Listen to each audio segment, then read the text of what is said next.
সোনালি দিনের সেই ওমর খালিদ, আজ তোমাদের বড় প্রয়োজন। সোনালী দিনের সেই ওমর এবং খালিদ আজ এই বাংলায় বড়ই প্রয়োজন, ঠিক কিনা বলেন? সোনালী দিনের সেই ওমর এবং খালিদের মাধ্যমে এই বাংলাদেশটা আগামীর বাংলাদেশ আমরা আল্লাহর কোরআন দিয়ে চালাতে চাই, ঠিক কিনা বলেন? ওমর এবং খালিদের মতো করে আগামীর বাংলাদেশ যেমন আমরা কোরআন দিয়ে চালাতে চাই। ইতিপূর্বে 16টি বছর আমরা যেমন স্বৈরাচারকে দেখেছি, আর আমরা কোন নব্য স্বৈরাচারকে দেখতে চাই না। আমরা চাই আল্লাহর কোরআন দিয়ে আগামীর পার্লামেন্ট গঠন হবে, ঠিক কিনা বলেন?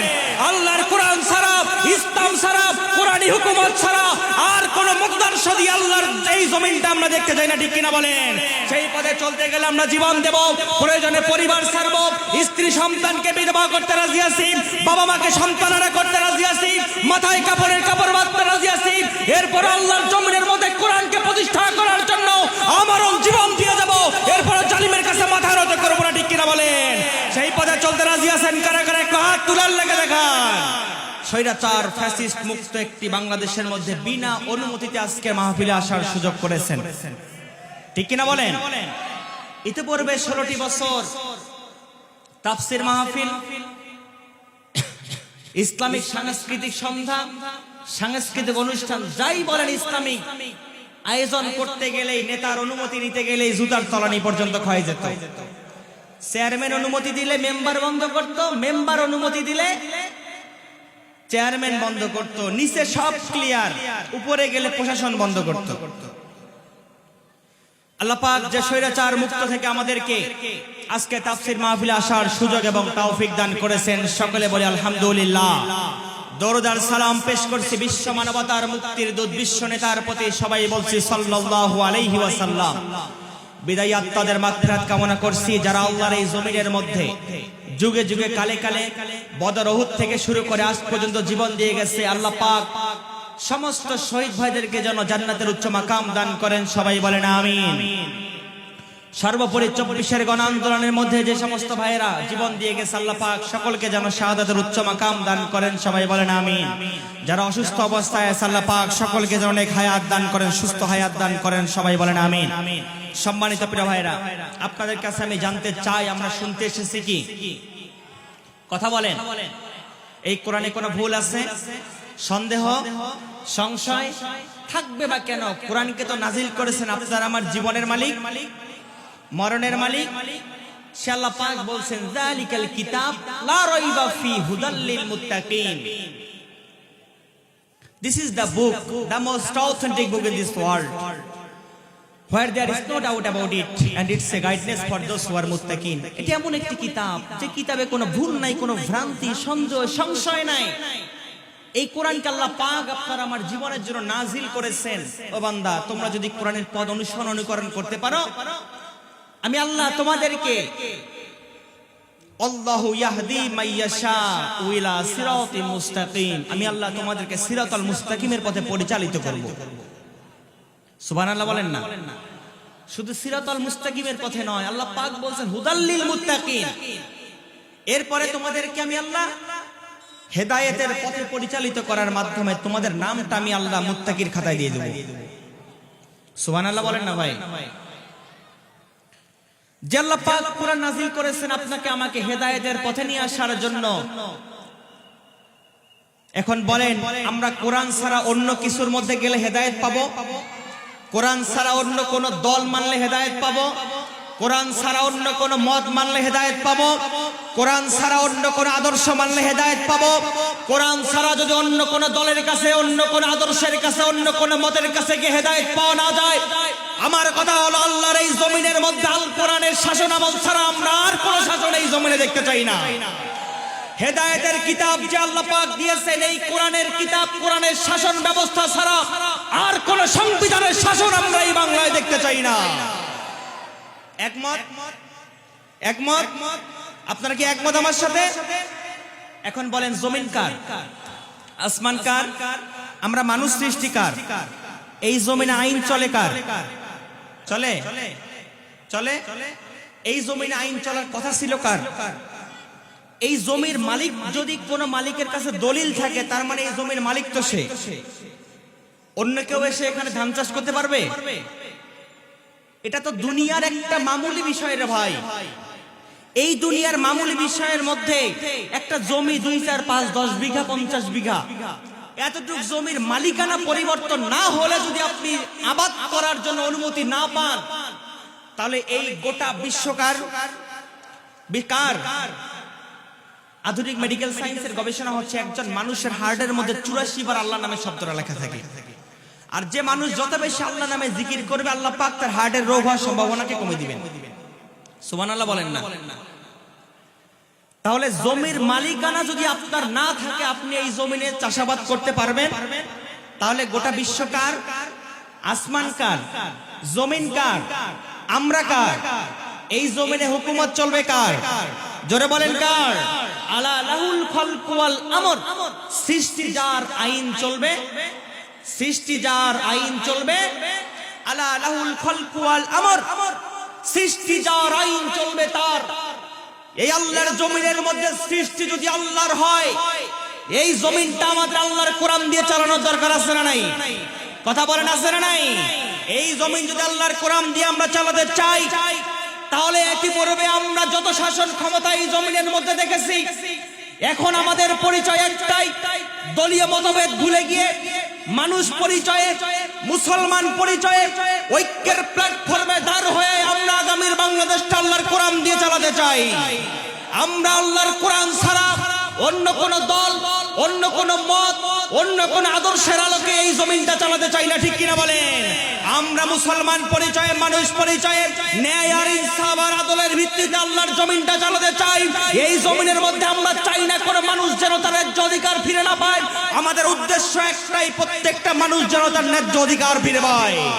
মানুষ পরিচয়ে প্রত্যেকটা মানুষ যেমন বিচারের কাঠগড়ায় দাঁড়াবে, সঠিকভাবে ন্যায় ইনসাফ আর আদলের ভিত্তিতে তারা বিচার পাবে।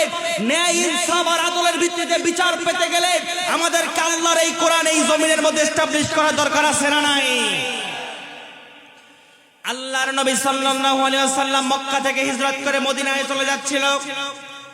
এমত অবস্থায় আল্লাহর নবী বারবার মাতৃভূমির দিকে তাকাচ্ছিল আর আল্লাহর কাছে দোয়া করতেছিল, আকুর রব্বি আদখিলনি মুদখালা সিদকি ওয়া আখরিজনি মুদখালা সিদকি ওয়াজআলনি মিন লাদুনকা সুলতানান নাসীরা। আল্লাহর নবী আল্লাহর কাছে দোয়া করতেছিল, আয় রব্বে কারীম, আমাকে কল্যাণের সাথে প্রবেশ করাও আর কল্যাণের সাথে বের করাও। এই কল্যাণে, দুই কল্যাণের মাঝে আমাকে এই জমিনের মধ্যে তুমি সুলতান আর নাসির। তার মানে আল্লাহর নবী আল্লাহর কাছে চাইলো নির্বাহী আদেশ। তার মানে কি চাইলো? ক্ষমতা। কি চাইলো? আল্লাহর নবী আল্লাহর কাছে ক্ষমতা চাওয়ার পরে মক্কা থেকে মদিনায় যাওয়ার পরে এমন একটা রাষ্ট্র ব্যবস্থা গঠন করলো, যেই রাষ্ট্র ব্যবস্থায় গুম নাই, অন্যায় নাই, অবিচার নাই, যেই রাষ্ট্র ব্যবস্থার মধ্যে জুলুম নাই, গুম হত্যা রাহাজানি নাই, যেই রাষ্ট্র ব্যবস্থার মধ্যে প্রত্যেকটা মানুষ ন্যায় ইনসাফ আর আদলের ভিত্তিতে সমাজ এলাকার রাষ্ট্র গঠন করেছিল, যেই রাষ্ট্র ব্যবস্থার মধ্যে অন্যায় অবিচার দূরীভূত করে দিয়ে আল্লাহর এই জমিনের মধ্যে ন্যায় ইনসাফ আর আদলের ভিত্তিতে সমাজ এলাকা রাষ্ট্র পরিচালনা করেছিল, সেই সমাজটার নাম হয়েছিল খয়রুল কুরুনি করনি। সেই সমাজটার নাম হলো সোনালী সমাজ। ঠিক কিনা বলেন? বাংলাদেশে যদি কোরআন প্রতিষ্ঠার জন্য, ইসলামকে প্রতিষ্ঠা করার জন্য আমাদেরকে ময়দানের মধ্যে ডাক আসে, ইসলামী সিপাহসালার নেতৃত্বে, ইসলামী আন্দোলনের কর্মীদের নেতৃত্বে যদি ময়দানে আমাদেরকে ডাক আসে, সেই পথে থাকতে গিয়ে আমরা জীবন দেব। আমরা জীবন দিয়ে দুনিয়ার জমিন থেকে চলে যাব। এরপর আল্লাহর এই জমিনের মধ্যে আল্লাহর কোরআন ছাড়া আর কোনো কিছুকে আগামীর পার্লামেন্টে আমরা পাঠাতে চাই না। আল্লাহর কোরআন পার্লামেন্টে গেলে লাভ কি? আল্লাহর কোরআন সংবিধান সংসদে চলে গেলে লাভ কি? দেখেন আল্লাহ রাব্বুল আলামিন বলছেন, ওয়ালাউ আন্না আহলাল কুরা আমানুত্তাকাউ লাফাতাহনা আলাইহিম বারাকাতিম মিনাস সামাই ওয়াল আরদ। আল্লাহু আকবার বলেন। ভাই খুব গলা পেশা করতেছে, কথা টানতেও পারতেছে না, কিছু করতে পারতেছে না, প্রচুর আওয়াজ করতেছে ভাই। আমি তো কথা বলতে গেলে আমার গলা টানতেছে।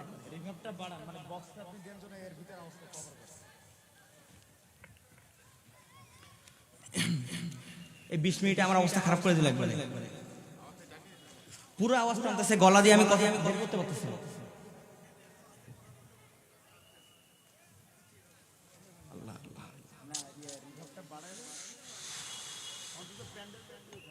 আপনি ভিতরে সাউন্ড দেন, বাইরের মাইক সব অফ করেন, সব অফ করেন, শুধু ভিতরে সাউন্ড দেন। এটাতে মারে ফেলবেন একবারে। আরো যদি প্রধান বক্তা এমনি স্লো কথা বলে ভাই, কিন্তু আমার কাছে তো একেবারে সব অফ।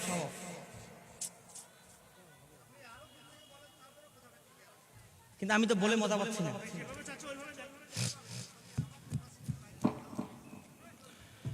সম্মানিত প্রিয় ভাইরা, আল্লাহ পাক বলছেন তোমরা কোরআন দিয়ে সমাজ, এলাকা, রাষ্ট্র পরিচালনা করবা। কোরআন আর তাকওয়ার ভিত্তিতে সমাজ, এলাকা, রাষ্ট্র পরিচালনা করবা। আমি আল্লাহ পাক ওয়াদা দিয়ে দিলাম তোমাদের জন্য আসমান আর জমিনের সব রহমতের দরজা খুলে দেব। সুবহানাল্লাহ বলেন না। আসমান আর জমিনের রহমতের দরজা খুলে দেওয়ার ওয়াদা কার? কথা বলেন কার? আল্লাহ। কোরআন দিয়ে দেশ শাসন করলে আসমান আর জমিনের সব রহমতের দরজা খুলে যায়। বিশ্বাস আছে আপনাদের? কথা বলেন আছে? ছোট্ট একটা উদাহরণ দিই 2 মিনিটে, এরপর মূল আলোচনায় চলে যাব। আজকে থেকে 3-4 বছর আগে আফগানিস্তান নামে একটা দেশ, চেনেন আপনারা? আফগানিস্তানের অবস্থা এমন হয়ে গেছিল যে আফগানিস্তানের মধ্যে মানুষেরা এমন কোন মুহূর্ত যায় নাই চোখের পলকে চোখের সামনে মানুষদেরকে বোমা মেরে গুলি করে তাদেরকে মেরে ফেলা হয় নাই। জমিনের মধ্যে এত পরিমাণ বোমা, এত পরিমাণ বারুদের গন্ধ, এত পরিমাণ গুলি পড়েছে যেই জমিনের উর্বরতা নষ্ট হয়ে গিয়েছে। এই জমিনের মধ্যে মাটি টেস্ট করার পরে দেখা গেল, সয়েল টেস্ট করার পরে দেখা গেল এই জমির মাটির মধ্যে কোনো উর্বরতা নাই। মাটির মধ্যে কোনোদিন ফল ফলাদি হবে কিনা আল্লাহ ছাড়া কেউ জানেন। বিজ্ঞান যেখানে ফেল মারলো, তার পরবর্তী সময়ের মধ্যে তালেবান যখন ক্ষমতার মধ্যে আসলো, আল্লাহর কোরআন দিয়ে তারা যখন দেশ পরিচালনা করা শুরু করে দিল, ওই দেশটার অর্থনীতি দিয়ে আল্লাহ পাক 2টি বছরের মধ্যে গোটা বিশ্বের অর্থনৈতিকভাবে আফগানিস্তানকে 2 নম্বরে দিয়ে দিল। কোরআন দিয়ে দেশ শাসন করেছে, যার কারণে গোটা বিশ্বের অর্থনৈতিকভাবে তারা 2 নম্বরে চলে গেছে। এখন বলেন 90% মুসলমানের এই দেশ বাংলাদেশ, বাংলাদেশের মধ্যে মুসলমান কম না বেশি? কথা বলেন। 90% মুসলমান যেই দেশের মধ্যে থাকে, এই দেশটা যদি আল্লাহর কোরআন দিয়ে চলে, তার মানে এই দেশটাকে আল্লাহ পাক গোটা বিশ্বের অর্থনীতিতে 1 নম্বরে দিতে পারে কিনা? কথা বলেন, পারে কিনা? যদি এটাই হয় তাহলে আমাদের কোরআনী শাসন ব্যবস্থার দরকার আছে না নাই? জোরে বলেন আছে না নাই? কোরআনী শাসন ব্যবস্থার আমাদের দরকার আছে, কিন্তু তার আগে শর্ত হলো আমাদেরকে পরিপূর্ণ মুমিন হতে হবে। কি হতে হবে বলেন? আজকে আপনি তামাম পৃথিবীর দিকে তাকান, মুসলমান যেখানে, মুমিন যেখানে, মুসলমানদের রক্তকে নিয়ে তারা হোলি খেলা খেলতেছে। ইহুদি, খ্রিস্টান, ইসকন এবং রয়ের এজেন্টরা, ঠিক কিনা বলে? প্রত্যেক জায়গায় মুসলমান যেখানে, মুসলমানদের রক্তকে নিয়ে হোলি খেলা খেলতেছে তারা। আর মুসলমানদেরকে প্রত্যেকটা জায়গার মধ্যে মালিকহীন, বেওয়ারিশ কুকুরের মতো তাদেরকে ব্যবহার করতেছে। কেন বললাম? যেই কুকুরের মালিক থাকে সেই কুকুরকে কি কেউ মারতে পারে? পারে? বনের মধ্যে অনেক পশু পাওয়া যায় যাদেরকে আপনি সুন্দরবনে কিংবা কোনো বনে জঙ্গলে গেলে বিনা টিকিটে তাদেরকে দেখতে পারবেন, ঠিক না? এর পরবর্তীতে ওই পশুগুলিকে যখন আপনি চিড়িয়াখানার মধ্যে নিয়ে আসবেন, তখন তাদেরকে দেখতে গেলে 50 কিংবা 100 টাকা দিতে হয়। কি হয় না? একই পশু বনে দেখতে গেলে টাকার প্রয়োজন হয় না, অথচ চিড়িয়াখানায় দেখতে গেলে টাকার প্রয়োজন আছে না নাই? একটা কুকুর, তার যদি মালিক থাকে, সে অসুস্থ হয়ে গেলে তাকে পশু হাসপাতালে নিয়ে গিয়ে মানুষ তার চিকিৎসা করে না? আর যে কুকুরটার মালিক নাই, বেওয়ারিশ রাস্তার কুকুর, মরে যায়, রাস্তার মধ্যে পড়ে থাকে, এরপরও এই কুকুরটার লাশটাকে কি কেউ সরায়? এই কুকুরটা ওখানে পচে যায়, গন্ধ উঠে যায়, এরপরও লাশ কেউ সরায়? আজকে তামাম পৃথিবীর মুসলিম উম্মার অবস্থা এমন হয়ে গেছে, মালিকহীন বেওয়ারিশ কুকুরের মতো অবস্থা, ঠিক কিনা বলেন? যার কারণ হলো আজকে একটা হিন্দুর গায়ে আঘাত দিবেন, ভারত খেপে যাবে। একটা বৌদ্ধের গায়ে আঘাত দিবেন, চায়না, জাপান খেপে যাবে। একটা খ্রিস্টানের গায়ে আঘাত দিবেন, আমেরিকা খেপে যাবে। তাম পৃথিবীর মুসলিম উম্মাহ আজকে মার খায়। আফগানিস্তানে মার খেয়েছিল, ফিলিস্তিনে মার খাচ্ছে, আজকে আমার মুসলিম ভাইরা বাংলাদেশে মার খেয়েছে, ভারতে মার খেয়ে খাচ্ছে। এরপরে গোটা পৃথিবীর মুসলিম অধ্যুষিত এলাকার দেশগুলির কোন রাষ্ট্রপ্রধানকে মুসলমানদের পাশে খুঁজে পাওয়া যায় নাই। মুসলমান যেখানে মায়ের খেতে খেতে তাদের অবস্থা ব্যাকুল, দেয়ালে পিঠ থেকে গেছে, সামনে যাবে কোথায় তারা, এমত অবস্থায় আল্লাহ রাব্বুল আলামিন, আমার মনে হয় আল্লাহ পাক তাম পৃথিবীর মুসলিম উম্মাহকে দেখে দেখে আল্লাহ রাব্বুল আলামিন ডেকে ডেকে বলতেছেন, ও মুমিনেরা টেনশন করিও না, চিন্তার কোনো কারণ নাই। ইন্নাল্লাযীনা আমানু, আমাদের রবকে বলেন, একটু কথা বলেন না, আমাদের রবকে। সে আল্লাহ পাক বলছেন ইল্লাল্লাযীনা আমানু, নিশ্চয়ই যারা ঈমানদার। ইন্না হরফে মুশাব্বাবিল ফিল, আল্লাহ পাক বলছেন নিশ্চয়ই যারা ঈমানদার। তারা কি বলেন? ঈমানদার। ওয়া আমিলুস সলিহাত, আর যারা আমলে সালেহ করে, আমি আল্লাহ রাব্বুল আলামিন ঘোষণা দিয়ে দিলাম, কানাত লাহুম জান্নাতুল ফিরদাউসি নুজুলা। কানা শব্দ আল্লাহ পাক ব্যবহার করেছেন মাজির সিগা, পাস্ট টেন্স, তৈরি করেই রেখেছি। কানাত লাহুম জান্নাতুল ফিরদাউসি নুজুলা, ও বান্দা তোমাদের জন্য আমি রব্বে কারীম তোমাদের জন্য আমার স্পেশাল জান্নাত, জান্নাতুল ফিরদাউস তৈরি করে রেখেছি। সুবহানাল্লাহ বলেন না। কানাত লাহুম জান্নাতুল ফিরদাউসি নুজুলা, আমি আল্লাহ তোমাদের জন্য জান্নাতুল ফিরদাউসকে তৈরি করে রেখেছি। এখন বলেন, জান্নাতুল ফিরদাউস ছোট জান্নাত না বড় জান্নাত? ছোট না বড়? সবার সেরা, সবার কি সেরা। আরে আমরা মুমিন, আমরা যদি সবার সেরা মুমিন হতে পারি, আমাদের জন্য জান্নাতুল ফিরদাউস, সেই জান্নাতুল ফিরদাউসে আমরা যেতে চাই কিনা? কথা বলেন, চাই কিনা? কারা কারা যেতে চাই একটু হাত তুলে বলেন তো, লিল্লাহি তাকবীর, লিল্লাহি তাকবীর। সে আল্লাহ পাক বলছেন তোমাদের জন্য মুমিন জান্নাতুল ফিরদাউস আমি দিয়ে দিয়েছি। সেই জান্নাতের পথে যেতে হলে আমাদেরকে প্রথম শর্ত ইন্নাল্লাযীনা আমানু, আমাদেরকে অবশ্যই ঈমান আনতে হবে। কি আনতে হবে বলেন? আরো জোরে বলেন, কি আনতে হবে? ঈমান আনতে হবে। কি ঈমান আনবেন? আপনার আমার ঈমানের অবস্থা তো এমন, নামাজের মধ্যে গেলে জুতার চিন্তা আমরা করি। আপনার আমার ঈমানের অবস্থা হলো এমন, দামি জুতা স্যান্ডেল কিনে মসজিদের মধ্যে গেলে নামাজে সিজদায় দেওয়ার পর চিন্তা করে দেখি জুতাটা আছে কিনা, স্যান্ডেল আছে কিনা, ঠিক কিনা বলেন? যে ঈমান আপনাকে জুতার ভয়ে নামাজের মধ্যে সন্দেহ সৃষ্টি করায়, যে ঈমান আপনাকে আমাকে এই জমিনের মধ্যে চলতে গেলে প্রত্যেক পদে পদে শয়তানের ওয়াসওয়াসায় ফেলে, যে ঈমান আপনাকে আমাকে রব থেকে গাফেল করে দেয়, যে ঈমান আপনাকে আমাকে আল্লাহ বিমুখতার কাতারে নাম করে দেয়, যে ঈমান আপনাকে আমাকে রব থেকে দূরীভূত করে দেয়, শয়তানের দেখানো পথের মধ্যে নিয়ে যায়, যে ঈমান দুনিয়ার মাজলুমের পক্ষে থাকাকে বাদ দিয়ে স্বৈরাচার শাসকদের পক্ষে থাকতে আমাদেরকে যারা তাবেদারি করে, এই ঈমান দিয়ে আল্লাহর জান্নাত পাওয়া সম্ভব নয়। মুসলমান পরিচয়ে সবাই দুনিয়াতে থাকে, কিন্তু মুসলমানিত্ব নিয়ে কবরে যেতে পারে? পারে কি? ডাক্তারের ঘরে জন্ম নিলে সেই সন্তানটা কি ডাক্তার হয়? কোন শিক্ষকের ঘরে জন্ম নিলে সে কি শিক্ষক হয়? ডাক্তারের ঘরে জন্ম নিলে ডাক্তার হয়, কিন্তু হাতে গোনা দুই একটা। শিক্ষকের ঘরে জন্ম নিলে শিক্ষক হয়, কিন্তু হাতে গোনা দুই একটা। কিন্তু আমার কথা হলো, মুসলমান পরিচয় যেটা দুনিয়াতে জন্মগ্রহণ করে, এটা কিন্তু শেষ পর্যন্ত মুসলমান থাকে না, এটাকে মুসলমান বানাতে হয়। তার কারণ কি?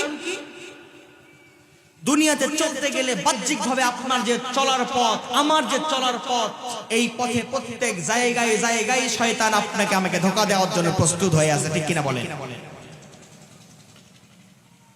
আপনি আমি রব থেকে গাফেল হয়ে যাচ্ছি, দুনিয়ার জমিনের মধ্যে রবের কথা চিন্তা করি না। আমরা তো সংক্ষিপ্ত হায়াত পেয়ে দুনিয়াতে এসেছি, এই দুনিয়া থেকে আমরা চলে যাব। পৃথিবীতে কি স্থায়ীভাবে থাকার জন্য আমরা এসেছি বলেন? চিরকাল থাকতে এসেছি। জন্ম নিলে মৃত্যুবরণ করতে হবে, এটা সত্য কিনা বলেন? এটা হলো চিরন্তন সত্য, ইউনিভার্সাল ট্রুথ। জন্ম নিলেই যেমন মৃত্যুবরণ করতে হবে, এই দুনিয়ার জমিনে যাওয়াটা যেন হয় আমাদের বীরের মতো, ঠিক কিনা বলেন? এই জমিনের মধ্যে থেকে যাওয়াটা যেন আমাদের হয় বীরের মতো। আর এমনও জীবন করিলে গঠন, মরিলে হাসিবে তুমি, কাঁদিবে ভুবন। এটাকে বাদ দিয়ে এমন জীবন মানুষ গঠন করে দুনিয়া থেকে চলে যায়, দুনিয়া থেকে বিদায় নেওয়ার সঙ্গে সঙ্গেই তার বাড়ির পাশের মানুষেরা পর্যন্ত আলহামদুলিল্লাহ পড়তে বাধ্য হয়। কি জীবন দুনিয়াতে গঠন করলেন, দুনিয়াতে এসেছেন কেন, দুনিয়া থেকে যাবেন কেন, এই আসার যাওয়ার মাঝে সময়টা, এই সময়টাকে আল্লাহর জন্য কতটুকু ব্যয় করতেছেন বিবেককে প্রশ্ন করে। এতগুলো মানুষ যদি প্রশ্ন করি আজকের 5 ওয়াক্ত নামাজ কয়জন মানুষ এখানে পড়েছেন, বুকে সাহস নিয়ে হাত তুলতে পারবে খুব কম সংখ্যক মানুষ, কি ঠিক না? অধিকাংশ যুবকরা আজকের মাহফিলে এসেছে তাদের কিছু আবেগের বিষয় এখান থেকে নেওয়ার জন্য, কিন্তু আবেগের বিষয় দিয়ে কাজ হবে না ভাই। আপনি যুবক আছেন, চিন্তা করে দেখেন আপনার পিছনে দাঁড়িয়ে থাকা মুরব্বীটা আপনার মতো একটা বয়সে ছিল, এখন সে বার্ধক্যে পরিণত হয়েছে। এই যৌবন আপনার চিরকাল থাকবে না, মরলে 5টা প্রশ্নের জবাব আল্লাহকে না দেওয়া পর্যন্ত 1 চুল পরিমাণ নড়তে পারবেন না। কিয়ামতের দিন 1 চুল পরিমাণ নড়ার সুযোগ নাই। তার মধ্যে একটা প্রশ্ন হলো যৌবনকাল কোন পথে ব্যয় করেছে। আপনার যৌবনকাল যদি ব্যয় হয় মেয়ের পিছনে, আপনার যৌবনকাল যদি ব্যয় হয় আল্লাহ বিরোধী কর্মকাণ্ডে, আপনার যৌবনকাল যদি ব্যয় হয় ইসলামের বিরুদ্ধে অপশক্তিদের পক্ষে, এই যৌবন নিয়ে আল্লাহর কাছে গেলে আপনার ঠিকানা জান্নাত হতে পারে। আর আপনার যৌবনটা যদি আল্লাহর জন্য হয়, আপনার যৌবনটা যদি সিজদায় কাটে আল্লাহর জন্য, রবের জন্য যদি আপনার জীবনটা কেটে যায়, যৌবনকালের একটা সিজদার বিনিময়ে আল্লাহ পাক কবুল করলে এই সিজদার বিনিময়ে আপনার ঠিকানা জান্নাত করে দিতে পারে। সম্মানিত প্রিয় ভাইরা, কাজেই হেলাই খেলায় অবহেলা করে নয়, যুবক যারা আছেন একটা মেসেজ আপনাদেরকে দিব, সেটা হলো রবের প্রত্যেকটা বিধান মানেন। আপনি ব্যক্তিগত জীবনে ভুল ত্রুটি মানুষের থাকবেই, আপনি 5 ওয়াক্ত নামাজ ঠিক মতো পড়েন, আপনার জীবনটাকে পরিবর্তন করে দিবে একজন, তিনি কে? জোরে বলেন কে? আল্লাহ। আমাদের জীবনটা ভাই দুনিয়াতে পরিবর্তন না হলে পরকালটা যদি আমাদের পরিবর্তন হয়, এই দুনিয়ার আমলটা নিয়ে যদি আমরা পরকালে যেতে পারি আল্লাহর কাছে, ঠিকানা যদি জান্নাত হয়, এটাই তো আমাদের জীবনের চূড়ান্ত সফলতা, ঠিক কিনা বলেন? জান্নাত গেলেই আমাদের সফলতা, এর বাইরে কোনো কিছুতে সফলতা। দুনিয়াতে আপনি বিসিএস ক্যাডার হতে পারেন, দুনিয়াতে আপনি ডাক্তার হতে পারেন, ইঞ্জিনিয়ার হতে পারেন, প্রফেসর হতে পারেন, বড় ব্যবসায়ী হতে পারেন, কিন্তু পরকাল যদি আপনার জান্নাত না হয়, এটা চরম ব্যর্থতা ছাড়া আর কিছুই হতে পারে। সম্মানিত প্রিয় ভাইরা, কাজে আসেন আল্লাহর জন্য, কোরআনের জন্য, রবের প্রত্যেকটা বিধানকে মেনে আমরা আমাদের আগামীর জীবনটা, যারা যুবক আছি আমরা আমাদের আগামীর জীবনটা আল্লাহর জন্য ব্যয় করতে চাই। রাজি আছেন তো? ইনশাআল্লাহ রাজি আছেন? আল্লাহ পাক সকলকে কবুল করুক, সবাই বলেন আমিন। আর একটু জোরে বলেন আমিন। সম্মানিত প্রিয় ভাইরা, আল্লাহ পাক বলেন ইন্নাল্লাযিনা আমানু, যারা ঈমানদার, আর ঈমানদারদের জন্য কি বলেন? কি? জান্নাতুল ফিরদাউস, ঈমানদারদের জন্য জান্নাতুল ফিরদাউস। এই ঈমানটা কেমন ছিল দেখেন সাহাবীদের জীবনী থেকে ছোট্ট একটা ঘটনার সার নির্যাস আপনাদের সামনে বলতেছি। আল্লাহর নবীর একজন সাহাবী ছিল, কালো কুচকুচে সাহাবী। কি সাহাবী বলেন? কালো সাহাবী, এবড়ো থেবড়ো চেহারা। আফ্রিকা অঞ্চলের মানুষদেরকে দেখলে আমাদের কিন্তু কিছুটা ব্যাকওয়ার্ড লাগে, লাগে না? কারণ কালো কুচকুচে মানুষ, কালো মানুষ দেখলে আমরা হয়তো বা তাদেরকে একটু ভিন্ন ভাবে দেখি, কিন্তু সৃষ্টিকার বলেন, সৃষ্টিকার লাকাদ খালাকনাল ইনসানা ফি আহসানি তাকওয়িম, প্রত্যেকটা মানুষকে আমি সর্বোত্তম আকৃতি দিয়ে তৈরি করেছি। যে আল্লাহ পাক প্রত্যেকটা মানুষকে সর্বোত্তম আকৃতি দিয়েছেন, এখানে আপনার এবং আমার কোন মানুষকে দেখে হেয় করার সুযোগ, আর একটা মানুষ সাদা না কালো দেখার সুযোগ নাই। তার কারণ একটা মানুষের শরীরের মধ্যে ৯৭৬৮ প্রকার চামড়া আল্লাহ পাক দিয়ে দিয়েছেন। আল্লাহু আকবার বলেন না? আপনার চেহারায় এক ধরনের চামড়া, আপনার হাতে এক ধরনের, পায়ে এক ধরনের, আপনার বডিতে এক ধরনের, এভাবে ব্যতিক্রম করতে করতে ৯৭৬৮ প্রকার চামড়া আল্লাহ পাক আপনার শরীরের মধ্যে দিয়ে দিয়েছেন। আর এই চামড়াগুলিকে আল্লাহ পাক কাল কিয়ামত, আপনি আপনার ঠিকানা যদি আল্লাহ পাকের কাছে জাহান্নাম হয়, আল্লাহ পাক এই চামড়াগুলিকেই তো পুরাবেন। এই চামড়াগুলিকে আগুনে ঝলসে দেওয়া হবে, আবার তৈরি করা হবে, ঝলসে যাবে, আবার তৈরি করা হবে। রবের কাছে গিয়ে যদি আল্লাহর জান্নাত না পান, এটা আপনার আমার কখনো সফলতা হতে পারে। সম্মানিত প্রিয় ভাইরা, আল্লাহর নবীর একজন সাহাবী ছিল, একজন কালো কুচকুচে সাহাবী, তার নাম হলো সাদ আল আসওয়াদ। কি নাম বলেন? সাদ আল আসওয়াদ। এই কালো কুচকুচে সাহাবী যৌবনের বয়সে যখন পদার্পণ করলো, আল্লাহর নবীর কাছে গিয়ে বলি, ইয়া রাসূলুল্লাহ, ইয়া হাবিবাল্লাহ, যৌবনের তাড়নার মধ্যে পড়ে গেছি আল্লাহর রাসূল, এখন কি করতে পারি? আল্লাহর নবী বললেন, ও আমার সাহাবী, তুমি বিয়ে করো। আল্লাহর নবী তাকে কিসের নির্দেশ দিলেন বলেন? জোরে বলেন। বিয়ে করার নির্দেশ দিলেন। এখন কালো মানুষ, আপনার যদি সুন্দরী মেয়ে থাকে, আপনি কি বিয়ে দিবেন? দিবেন? কালো মানুষের কাছে যেমন আপনি আপনার সুন্দরী মেয়ে বিয়ে দিবেন না, আল্লাহর নবী একটা চিঠি লিখে দিল। তৎকালীন মদিনার জমিনের মধ্যে সদ্য ইসলাম গ্রহণ করা ইবনে ওহাব মদিনার জমিনের মধ্যে একজন শ্রেষ্ঠ ধনী ছিল। এই শ্রেষ্ঠ ধনীর মেয়ে একটা ছিল, তার মেয়ে ছিল সব থেকে সুন্দরী মদিনার জমিনের মধ্যে। আল্লাহু আকবার বলেন। সেই সুন্দরী মেয়ে, সে বিয়ের জন্য এখন কি করতে হবে? আল্লাহ নবী বলেন, বিয়ের প্রিপারেশন নাও। বলে কিভাবে নেব? আল্লাহ নবী বললো, তুমি মোহরানা রেডি করো। বলে কত মোহরানা? বলে 400 দিরহাম। বলে আল্লাহ নবী, ইসলাম গ্রহণ করার পর থেকে এমনি গরিব মানুষ, নুন আনতে পান্তা ফুরায়, ভাত খাইতে পারি না ঠিক মতো, এক বেলা খাইলে 2 বেলা না খেয়ে থাকা লাগে, 400 দিরহাম কোথায় পাবো? আল্লাহ নবী বললেন, টেনশন করার কারণ নেই, 2 জন ব্যক্তির কাছে তোমাকে পাঠিয়ে দিচ্ছি, তুমি তাদের কাছে যাবা, তারা তোমার মোহরানার ব্যবস্থা করে দিবে। আল্লাহু আকবার বলেন না। 1 নাম্বার ব্যক্তি হলো নোমান ইবনে আউফ, আর 2 নাম্বার ব্যক্তি হলো ওসমান। এখন বলেন, ওসমান ধনী না গরিব? শ্রেষ্ঠ ধনী না? ওসমান ছিল শ্রেষ্ঠ ধনী। 2 জনের কাছে যখন গেল, 2 জন তাকে মোহরানা দিয়ে বিদায় করে দিল। আল্লাহ নবীর কাছে যখন চলে আসলো, আল্লাহ নবী বললেন, তুমি বিয়ের খরচ করা শুরু করে দাও। এই সাহাবী যখন খরচ করতে গেল, প্রতিমধ্যে বাজারের মধ্যে যাওয়ার সঙ্গে সঙ্গে বাজারের মধ্যে ঘোষণা এসে গেল, হাইয়া আলাল জিহাদ, হাইয়া আলাল জিহাদ। বলেন তো ডাকটা দিয়েছেন কিসের? কিসের ডাক? জিহাদের ডাক দিয়েছেন। আর যারা জিহাদের ময়দানে যায়, যারা জিহাদ করে আল্লাহর জমিনে জীবন দিতে জানে, আল্লাহর নবী ঘোষণা করেছেন, তাদখুলুল জান্নাতা বিসালাম। এরা মরতে দেরি হবে, এদের কবরটা আল্লাহর জান্নাতের ঘাটি হতে দেরি হবে না। আল্লাহর পথে সংগ্রাম করলে মরতে যদি দেরি হয়, জান্নাত যদি যেতে দেরি না হয়, এই জান্নাত আমাদের কামনা কিনা? বলেন বলেন, কামনা কিনা?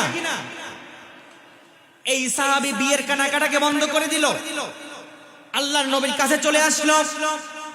আসার পরে সাহাবী শুনতে পেল, আল্লাহর নবী সাহাবীদেরকে সঙ্গে কমিটমেন্ট করতেছেন, চুক্তি করতেছেন। চুক্তিটা হলো কি? আল্লাহর নবী আয়াত তেলাওয়াত করতেছেন, ইন্নাল্লাহা আশতারা মিনাল মুমিনিনা আনফুসাহুম ওয়া আমওয়ালাহুম বিআন্না লাহুমুল জান্নাহ। ও আমার সাহাবারা, তোমরা যারা জান্নাত পেতে চাও, তোমাদেরকে 2টা জিনিস দিতে হবে। বলেন কয়টা? আর একটু জোরে বলেন, কয়টা? 2টা। 1 নম্বরে হলো তোমাদের জীবন, আর একটা হলো তোমাদের সম্পদ। জীবন আর সম্পদ যদি তোমরা দিতে পারো, আল্লাহ পাক ওয়াদা করতেছেন, তোমাদেরকে আল্লাহর জান্নাত দান করবেন। সুবহানাল্লাহ বলেন না। জীবন আর সম্পদের বিনিময়ে যদি জান্নাত হয়, এই জান্নাতে আমরা যেতে চাই কিনা? বলেন, চাই কিনা? এই জান্নাতে আমরা যেতে চাই। আরে আমাদের আকাঙ্ক্ষা তো আল্লাহর জান্নাত, ঠিক কিনা বলেন? আমরা মুমিন, আমরা শাহাদাতের তামান্না নিয়ে চলে বেড়াই। আমরা এই জমিনের মধ্যে কোন জালিমের পরাশক্তিকে ভয় করে চলি না, ঠিক কিনা বলেন? আমরা জীবন দিতে জানি, আমরা আস্তে আস্তে ফাঁসির মঞ্চে যেতে জানি, আমরা আবু সাঈদের মতো করে বুলেটের সামনে দাঁড়াতে জানি। এরপরে কোনোদিন কোন জালিমের কাছে প্রাণ ভিক্ষার আবেদন চাই না। আমরা জীবন দিতে জানি, জীবন দিতে জানি, এরপর আমরা কোনোদিন কোন জালিমের কাছে মাথা নত করি। আল্লাহর এই জমিনের মধ্যে ইসলামী আন্দোলনের কর্মীরা ছিল, যারা দুনিয়ার জমিনের মধ্যে চলেছে, এরপরে কোনোদিন কোন বাতিলের কাছে মাথা নত করে নাই, ঠিক কিনা বলেন? দুনিয়ার জমিনের মধ্যে তারা চলেছে, মাথা যেমন তারা নত করে নাই, প্রাণ ভিক্ষার আবেদন যেমন তারা চায় নাই, হাসতে হাসতে ফাঁসির মঞ্চে চলে গেছে, স্ত্রী সন্তানকে বিদায় দিয়ে দিয়েছে, হাসতে হাসতে ফাঁসির মালাকে ফুলের মালার মতো বরণ করে নিয়েছে। এরপরে কোনোদিন কোন জালিমের কাছে তারা প্রাণ ভিক্ষার আবেদন করে নাই। আল্লাহর জমিনের মধ্যে একজন আল্লাহর কোরআনের পাখি ছিল, যেই কোরআনের পাখিটা 50টি বছর আল্লাহর জমিনে কোরআনের কথা বলেছে, ঠিক কিনা বলেন? অপরাধ তার একটাই ছিল আল্লাহর কোরআনের দাওয়াত দেওয়া, ঠিক কিনা বলেন? অপরাধ তার একটাই ছিল আল্লাহর কোরআনের রাজ কায়েম করা। এই কোরআনের রাজ কায়েম করার স্বপ্ন লালন করার কারণে, কোরআনের কথা বলার কারণে জালিমের রোশানলে পড়ে 13টি বছর মানবতার জীবন যাপন করার পরে ইনজেকশন পুশ করে ক্লিনিক্যাল ডেথ করে দুনিয়ার জমিন থেকে তাকে বিদায় করা হয়েছে। এরপর জালিমের কাছে মাথা নত করে দুনিয়ার জমিন থেকে চলে গেছে। তারা হাসতে হাসতে ফাঁসির রশিকে ফুলের মালার মতো বরণ করেছে, জালিমের কাছে তারা মাথা নত করে নাই। যারা জান্নাত কামনা করে, আরে এরা তো চোখ দিয়ে জান্নাতের দৃশ্য দেখে, নাক দিয়ে আল্লাহর জান্নাতের ঘ্রাণ পায়। আল্লাহু আকবার বলেন না? আমরা যারা মুমিন, আমরা যারা মুজাহিদ, আল্লাহর এই জমিনের মধ্যে আমরা একটা স্বপ্ন লালন করি, সেটা হলো এই ভূখণ্ডের মধ্যে কোরআনের রাজ কায়েম করা। এই কোরআনের রাজ কায়েম করা ছাড়া আর কোন স্বপ্ন আমরা লালন করতে পারি? কারণ কোরআনই তো আমাদের একমাত্র সংবিধান। এই কোরআন ছাড়া অন্য কোন সংবিধান মানি? তার কারণ হলো আল্লাহ পাক বলছেন, ইন্নাহু লাযিকরুল লাকা ওয়া লিকাওমিকা ওয়া সাওফা তুসালুন। ও বান্দা, তোমাদেরকে আমি রব কোরআন দিয়েছি, এই কোরআনকে যদি তোমরা সংবিধান হিসেবে মানো, আমি আল্লাহ রাব্বুল আলামিন কাল কিয়ামতের দিন তোমাদের ঠিকানা আল্লাহর জান্নাতে করে দিব। সুবহানাল্লাহ বলেন না ভাই? আর এই কোরআনকে যদি তোমরা সংবিধান হিসেবে মানতে না পারো, আমি আল্লাহ রাব্বুল আলামিন কাল কিয়ামতের দিন তোমাদেরকে প্রশ্ন করব। আল্লাহ যদি প্রশ্ন করে, আল্লাহ যদি আমাদেরকে মামলা দেয়, সেই দিন কি পালানোর কোনো পথ আছে? ঠিকানা কোথায় বলেন? ঠিকানা কোথায়? এখন বলেন, জান্নাতে গেলে সফলতা না জাহান্নামে গেলে সফলতা?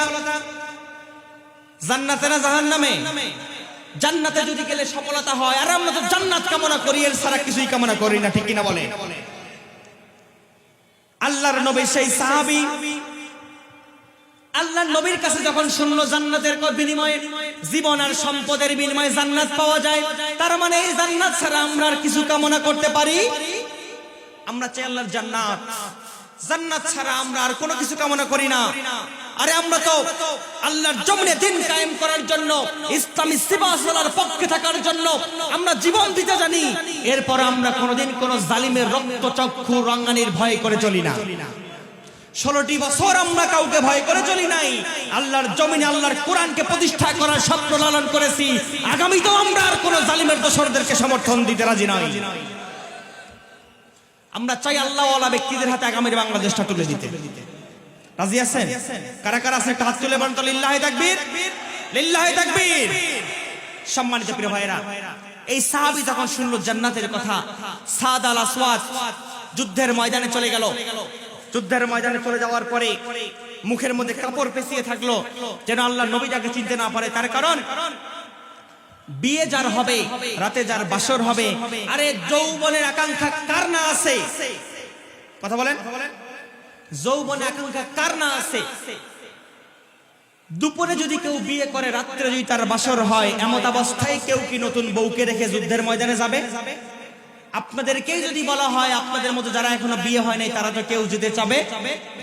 আর যারা জান্নাতের স্বপ্ন লালন করে, এরা স্ত্রী সন্তানের পরোয়া করে, কারণ তারা জানে আমাদের মরার সময় বিলম্ব হতে পারে।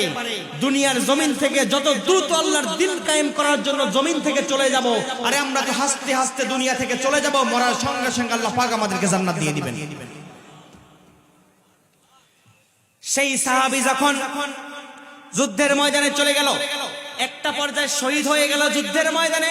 যুদ্ধ করতে করতে যখন শহীদ হয়ে গেল, যুদ্ধ শেষে আল্লাহর নবী যখন শহীদের লাশগুলির পাশ দিয়ে যাচ্ছিল, এমত অবস্থা আল্লাহর নবী সাদ আল আসওয়াদের লাশের পাশের মধ্যে দাঁড়িয়ে গেল। মরুভূমির উত্তপ্ত বালুর মধ্যে লাশটা যখন রোদের মধ্যে ছিল, রোদের বিপরীতে আল্লাহর নবী যখন দাঁড়িয়ে গেল, সাদ আল আসওয়াদের লাশটার উপরে আল্লাহর নবী একটা ছায়া হয়ে দাঁড়িয়ে গেলেন। আল্লাহু আকবার বলেন না? এত বড় সৌভাগ্যটা কার হতে পারে? আপনার শরীরে যদি রোদ লাগে, আপনার বাবা কিংবা আপনার মা এসে আপনাকে ছাতা দিতে পারে, ঠিক না? কিন্তু আল্লাহর নবীর শরীরের ছায়া সেই সাহাবীর উপরে, তাকদীর তার কত বড়, চিন্তা করে দেখেন। কিন্তু ছিল কালো কুসকুসে সাহাবী, ঠিক না? আল্লাহ নবী তার পাশে ছাতা হয়ে দাঁড়িয়ে গেল। সাহাবীরা অবাক হয়ে গেল, কি ব্যাপার? আল্লাহ নবী এখানে দাঁড়িয়ে গেল কেন? ছাতা হয়ে দাঁড়িয়ে গেল কেন? আল্লাহ নবীকে যখন এই প্রশ্ন করা হলো, ইয়া রাসূলুল্লাহ, ইয়া হাবিবাল্লাহ, কেন আপনি ছাতা হয়ে দাঁড়িয়ে গেলেন সাদের লাশের উপরে? এমত অবস্থায় আল্লাহ রাসূল সাহাবীদেরকে বলল, ও আমার সাহাবারা, আমার যে সাহাবীটা বিয়ে করা বউকে রেখে চলে এসেছে, রাতে তার বাসর হবে, বাসরের চিন্তা সে করে নাই, যৌবনের আকাঙ্ক্ষাকে সে কখনো লালন করে নাই, যৌবনের সবকিছুকে ত্যাগ আর কুরবানি করে আল্লাহর জান্নাতের স্বপ্ন লালন করেছে। আমি তার জান্নাতে যাওয়ার স্বপ্ন, এই কথাগুলি আমার কানে ভাসতেছে, যার কারণে আমি রাসূল তার উপরে, রোদের উপরে ছায়া হয়ে দাঁড়িয়ে গিয়েছি। আমি রাসূল তার উপরে ছায়া হয়ে দাঁড়িয়ে গিয়েছি। এরপর আল্লাহ নবী কিছুক্ষণ কাঁদলেন। সাহাবীরা জিজ্ঞাসা করল, রাসূল আপনি কাঁদলেন কেন? আল্লাহ নবী বললেন, আমি তার আবেগের কথা শুনে কেঁদেছিলাম। যেই ছেলেটা যৌবনে তারুণাকে বাঁচানোর জন্য জেনায়ের পথকে বেছে নেয় নাই, যেই ছেলেটা নিজের ঈমানকে বাঁচাতে চেয়েছে, ঈমানের জন্য সে বিয়ে করতে চেয়েছে, আমার এই সাহাবীটা তার এই আবেগের কথা শুনে আমি তাকে বিয়ের অনুমতি দিয়েছি। বিয়ের পিড়িতে না বসে আমার এই সাহাবা যুদ্ধের ময়দানে এসেছে জীবন দেওয়ার জন্য। তার এই আবেগের কথাটা শুনে আমি রাসূল চোখ দিয়ে পানি ফেলে ঝরঝর করে কাঁদতেছি। আল্লাহু আকবার বলেন না। আল্লাহর রাসূল সাল্লাল্লাহু আলাইহি ওয়াসাল্লাম সেই সাহাবীটাকে যখন তার লাশের পাশে দাঁড়িয়ে কাঁদলেন, একটু পরে আল্লাহর নবী হাসলেন। হাসার কারণটা কি? সাহাবীরা যখন জিজ্ঞাসা করল, ইয়া রাসূলুল্লাহ আপনি হাসলেন কেন? আল্লাহ নবী বললেন, ও আমার সাহাবারা, তার জীবনের যে কুরবানি, যার যে ত্যাগ, দিনের প্রতি তার যে ভালোবাসা, রাসূলের জন্য যে ভালোবাসা, যে জান্নাতকে ক্রয় করে নিয়েছে জীবন আর সম্পদের বিনিময়ে, এই জন্য আমি রাসূল তার জন্য আল্লাহর কাছে জান্নাতের দোয়া করতেছি, এবং আমি রাসূল এই সাহাবীর জন্য হাসতেছি। এই কারণে আল্লাহ পাক আসমান থেকে অগণিত ধারায় তার জন্য ফেরেশতাকে অবতীর্ণ করতেছেন। সুবহানাল্লাহ বলেন না ভাই? এরপর আল্লাহর নবী যখন তার লাশ থেকে মুখ ফিরে নিল, এমত অবস্থায় সাহাবীরা জিজ্ঞাসা করল, ইয়া রাসূলুল্লাহ আপনি কেন মুখ ফিরে নিলেন? আল্লাহর নবী বললেন, ও আমার সাহাবারা, আমি সাহাবী থেকে মুখ ফিরে নিলাম, তার কারণ হলো আমার এই সাহাবা যৌবনের তাড়নাকে পাত্তা দেয় নাই। আমার এই সাহাবা আল্লাহর জান্নাত কামনা করেছে, জান্নাতের আকাঙ্ক্ষার জন্য যুদ্ধের ময়দানে চলে এসে শহীদ হয়ে গিয়েছে। আল্লাহ রাব্বুল আলামিন আসমান থেকে তার জন্য হুর অবতীর্ণ করেছেন, এই হুরগুলি এসে তার সেবা যত্ন করতেছে। সম্মানিত প্রিয় ভাইরা, কলিজার টুকরা যুবক ভাইরা, ইকামতে দ্বীনের জন্য, ইসলামের জন্য, কোরআনের জন্য আমরা যদি আমাদের জীবনকে উৎসর্গ করতে পারি, বিনিময়ে আমাদের জন্য আল্লাহর জান্নাত তৈরি হয়ে গেছেন, ঠিক কিনা বলেন? কানাত লাহুম জান্নাতুল ফিরদাউসি নুজুলা। আল্লাহ পাক আপনার এবং আমার জন্য আল্লাহর জান্নাতুল ফিরদাউস তৈরি করে রেখেছেন। সুবহানাল্লাহ বলেন। সেই জান্নাতে যেতে আমরা চাই কিনা? প্রাণ প্রিয় যুবক ভাইদের প্রতি আমি আহ্বান রাখতে চাই, ইসলামের জন্য, কোরআনের জন্য, ইসলামকে প্রতিষ্ঠার জন্য, ইসলামী আন্দোলনের জন্য আমাদেরকে যদি ময়দানে ডাকা আসে, 28 অক্টোবরে আমাদের ভাইরা জীবন দিয়েছে, 13-14 সালে ফ্যাসিস্টের কারণে আমাদের ভাইদেরকে ক্রসফায়ারের শিকার হতে হয়েছে, 24-এর গণ আন্দোলনের মধ্যে আমার ভাইরা শহীদ হয়েছে। একটাই উদ্দেশ্য নিয়ে, স্বৈরাচার বিদায়, এর পরবর্তী উদ্দেশ্য আল্লাহর জান্নাত। আমরা যদি জান্নাত কামনা করি, আর একটিবারের জন্য এই জমিনের মধ্যে যদি ইসলাম প্রতিষ্ঠার জন্য, কোরআন প্রতিষ্ঠার জন্য ময়দানে ডাক আসে, সেই পথে চলতে রাজি আছেন কারা কারা? একটু হাত তুলে আল্লাহকে দেখান। এই পথের জীবন দিতে গেলে, এই পথের মধ্যে অর্থ সম্পদ দিতে গেলে, এই দুইটা পথের মধ্যে আমাদের জন্য আল্লাহ পাক পুরস্কার রেখেছেন 6টা। জোরে বলেন কয়টা? আল্লাহর দ্বীনের জন্য যদি আমরা মরতে পারি, আমাদের জন্য পুরস্কার 6টা। বলেন কয়টা? 1 নম্বরে পুরস্কার হচ্ছে আল্লাহ রাব্বুল আলামিন তার দ্বীনের জন্য যারা জীবন দিবে, আল্লাহ পাক তার জীবনের গুনাহগুলিকে মাফ করে দিবেন। শুধু মাফ করে দিবেন এতটুকুই নয়, আল্লাহ রাব্বুল আলামিন তাদের চোখের সামনে তার জান্নাতের দৃশ্যগুলি তুলে ধরেন। আর 2 নম্বরে আল্লাহ পাক তাদের কবরে আযাবগুলিকে মাফ করে দিবেন। হাসরের ময়দানে তারা যখন ইয়া নাফসি ইয়া নাফসি করতে থাকবে, প্রত্যেকটা মানুষ আদম থেকে ঈসা আলাইহিস সালাম পর্যন্ত, সেই সময় এই শহীদদেরকে আল্লাহ রাব্বুল আলামিন তাদের জন্য একেবারে রিল্যাক্স, একেবারে ফ্রিতে থাকার সুযোগ ব্যবস্থা করে দিবেন। তারা কোনো পেরেশানিতে থাকবে না। এরপর 4 নম্বর পুরস্কার হচ্ছে আল্লাহ পাক তাদের মাথার মধ্যে তার জান্নাতি মুকুট পরিয়ে দিবেন। আর 5 নম্বর পুরস্কার আল্লাহ পাক তাদের জন্য 72 জন হুর তৈরি করে দিবেন। সুবহানাল্লাহ বলেন না। সর্বশেষ আল্লাহ রাব্বুল আলামিন এই শহীদদেরকে এমন একটা সুপার পাওয়ার দিয়ে দিবেন, এই সুপার পাওয়ারে একজন দুইজন ব্যক্তি নয়, 72 জন ব্যক্তিকে তারা সুপারিশ করে আল্লাহর জান্নাতের মধ্যে নিয়ে যাবেন। আর যারা বলেন না সুবহানাল্লাহ। তাহলে আল্লাহর জমিনে দিন কায়েম করতে গেলে, জীবন দিতে গেলে যদি পুরস্কার 6টা হয়, এই 6টা পুরস্কার আমরা অর্জন করতে চাই কিনা? এই 6টা পুরস্কার অর্জন করার মূল শর্ত আমাদেরকে ঈমান আনতে হবে। কি আনতে হবে? পরিপূর্ণ ঈমানদার হতে হবে, পরিপূর্ণ ঈমান আনতে হবে। আর এর মাধ্যমে আল্লাহ পাক কানাত লাহুম জান্নাতুল ফিরদাউস নুজুলা, আপনার এবং আমার জন্য আল্লাহ জান্নাতুল ফিরদাউস তৈরি করে রেখেছেন। চিৎকার দিয়ে বলেন সুবহানাল্লাহ। আরো জোরে বলেন না সুবহানাল্লাহ।